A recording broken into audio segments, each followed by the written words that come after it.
मग त्या राजाला काय उजाडलं वगैरे त्या कथेशी आपल्याला काही करायचं नाही.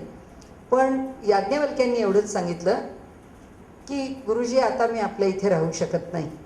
आपण मला विद्या दिली आणि गुरुनी परवानगी दिल्याशिवाय मी आपलं स्थान सोडून निघून चाललेलो आहे. तर आता एकच गोष्ट आहे की मला अधिकार नाही आपण दिलेली विद्या घेऊन बाहेर पडण्याचा, कारण मी आपल्या आज्ञेने जात नाही आहे, मी माझ्या इच्छेने निघून जातो आहे.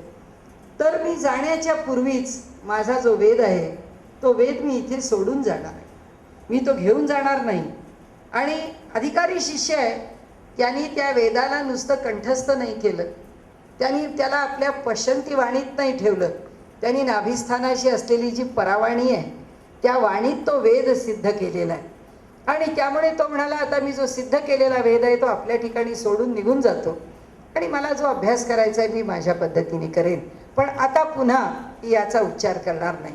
आपल्याला सांगण्याचा हेतू असा आहे की वेद हा नुसता घोकण्याकरता नाहीच आहे. व्यासांनी या युगाकरता या वेदोराशींचे जे 4 भाग केले ते एवढ्याच करता केले की सगळंच्या सगळं एकाला आत्मसात करण्याची बुद्धी कलियुगात असणार नाही. मग त्याला जेवढं आत्मसात करणं शक्य आहे तरीसुद्धा व्यासांनी किती खाली उतरावं आणि आम्ही किती वरती जावं याच्यातलं अंतर फार आहे. ऋग्वेदामध्ये सुद्धा 10,000 मंत्र आहेत.